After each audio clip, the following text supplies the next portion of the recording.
A few weeks ago, I attempted to make a biochar kiln out of a 55-gallon drum.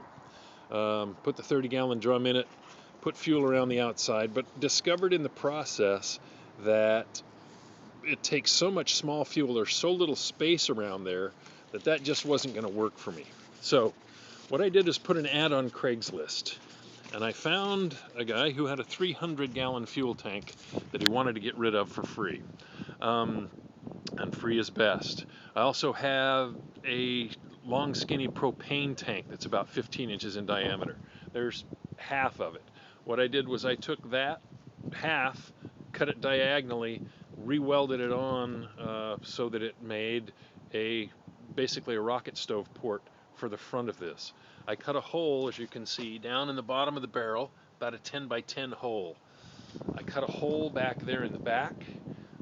Just as a lift point, I have a front end loader on my tractor. I have this bung up here. I can, with a 55-gallon barrel inside, I can run a pipe from here out here and collect wood vinegar here on the exterior in a bucket. As you can see the lid up there, I cut off about the top 15-16 inches of the barrel. I have a 6-inch hole there at the top, and currently I'll use that as a stack. I don't know if a square stack vents any more poorly than a round one does, but I had that material.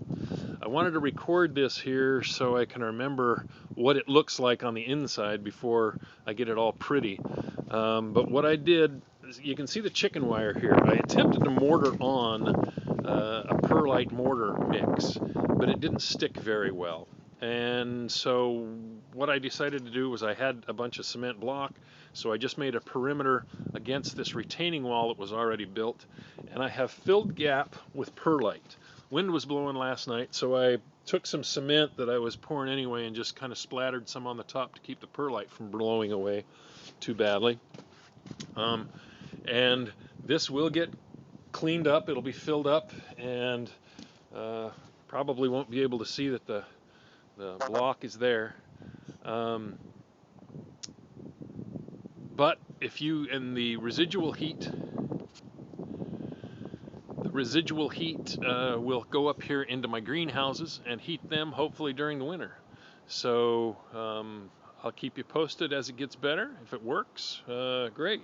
If you have any suggestions, quickly, if there's a way I can improve my draw or anything else, let me know. I didn't make it to be pretty, although my wife will demand that it is such by the time it's done, but I think it'll work. Be great.